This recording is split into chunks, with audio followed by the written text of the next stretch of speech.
There is a moment most people never notice. It happens quietly, between what happens to you and what you do next. That space is small, sometimes only a second, sometimes less dot, but everything in your life changes depending on what you do there. Most people live as if that space doesn't exist. Something happens, and they react. A word is said, and they answer. Pressure appears, and they move. It feels automatic, natural, even necessary. But it isn't. Reaction is not the same as response. Reaction is fast, emotional, and unconscious. Response is slow, deliberate, and chosen.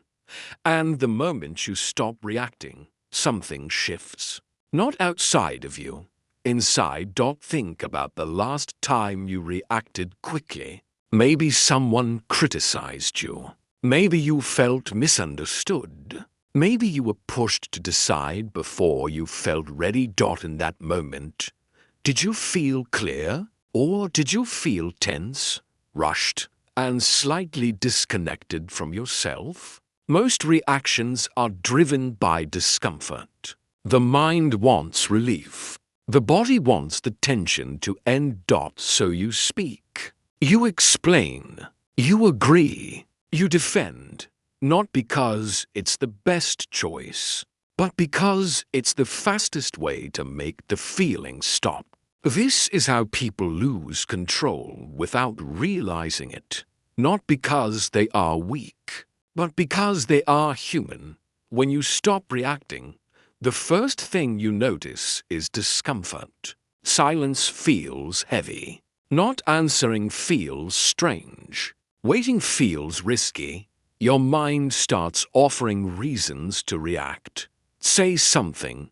Fix this. Don't let it sit like this. But if you stay still, something interesting happens. The discomfort peaks, and then fades. And when it fades, clarity appears. That clarity was never unavailable to you. It was just buried under urgency. Most pressure in life is not real pressure. It is emotional pressure, deadlines that aren't absolute, expectations that were never clearly stated, urgency created by other people's anxiety. When you react immediately, you absorb that anxiety. You let it decide your timing. When you stop reacting, you return anxiety to its owner. This changes the dynamic. Suddenly, the situation slows down. The other person fills the silence. They explain more. They reveal more. Not because you demanded it, but because you didn't rush to close the moment.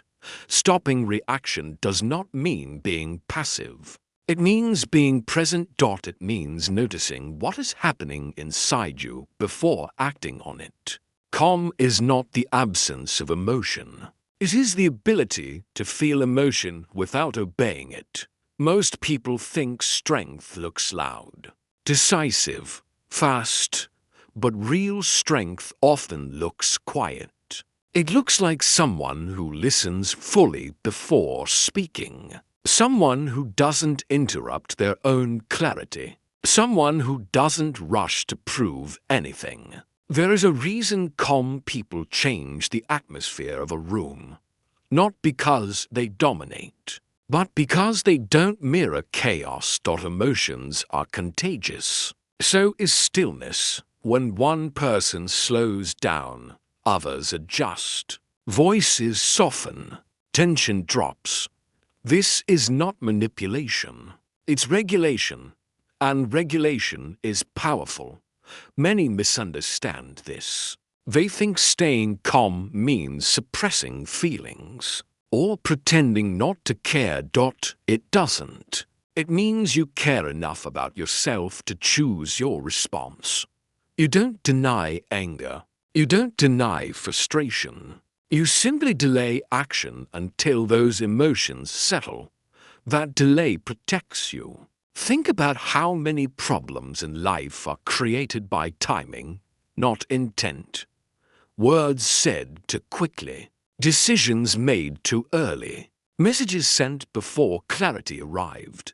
Stopping reaction fixes timing. And when timing improves, outcomes improve. This is why people who stop reacting often seem wiser. Not because they know more, but because they allow understanding to arrive before action. Another change happens when you stop reacting. You stop explaining yourself so much. You realize that not every moment requires clarification. Not every misunderstanding needs correction. Not every opinion needs a response. This is freeing. You conserve energy. You protect attention. You stop living inside other people's expectations. The world becomes quieter over time. This creates confidence. Not loud confidence, not performative confidence, but internal confidence, the kind that comes from knowing you won't abandon yourself under pressure. That confidence is noticeable. People feel it. They don't know why. Conversations with you feel different. They don't know why tension fades faster around you. They just know something has changed. Stopping reaction also changes how you see others. You notice how rushed people are, how often they speak from emotion, how rarely they pause, not with judgment, with understanding. You realize that most conflict isn't about disagreement. It's about timing and nervous systems colliding. This insight creates compassion without weakness. When you stop reacting, you don't become distant from life. You become more connected to it. You hear more. You see more. You choose more carefully. You live less on impulse and more on alignment. Nothing dramatic happens at first. No announcement. No transformation moment. Just small shifts. You wait a second longer. You breathe before responding. You let silence exist. And slowly, everything changes. Your relationships, your decisions, your sense of control. Not because you tried to control anything, but because you stopped letting reaction decide for you. If this idea resonates, notice your next moment of urgency. Don't fight it. Don't judge it. Just pause. That pause is where change begins. Not outside, inside. And once you experience it, you realize you don't need to react to live fully. You need to respond. There is something else that happens when you stop reacting, and most people don't notice it until much later. You stop leaking energy. Every reaction costs something. A burst of attention, a spike of emotion, a subtle shift in self-trust. When you react without choosing, you spend energy explaining, fixing, adjusting. You replay conversations in your head. You wonder if you said too much or too little. Calm people don't carry those loops because they don't act from urgency. They don't need to mentally repair the moment. Afterward, their mind stays clean. This is one of the quiet advantages. No one talks about. A clean mind makes better decisions. Most people think clarity comes from thinking harder. DOES and single quotes T. Clarity comes from space. And space only appears when reaction stops. When you delay response. You give your mind time to reorganize information. You allow emotion to settle. You allow perspective to widen. That widening changes how problems appear. Issues that once felt overwhelming start to look manageable. Not because they changed, but because your nervous system did. Another shift happens in how people treat you. When you stop reacting immediately, others stop assuming they can pull quick answers from you. They learn slowly that you move at your own pace. This doesn't make you distant. It makes you grounded. People respect what they cannot rush. They may not say it out loud, but they adjust. Conversations slow down. Requests become clearer.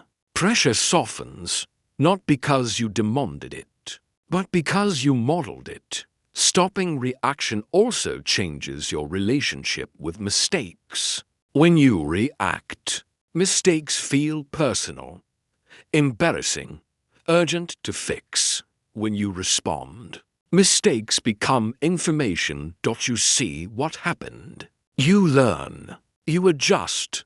Without panic. This removes shame from growth. And growth accelerates when shame disappears. There is also a deeper layer to this. When you stop reacting, you stop living in anticipation of other people's moods. You stop scanning the room emotionally. You stop guessing what others expect from you. You return to yourself. This is subtle, but powerful, because the more you center your actions on your own clarity, the less influence external pressure has. Not in a defensive way, in a stable way.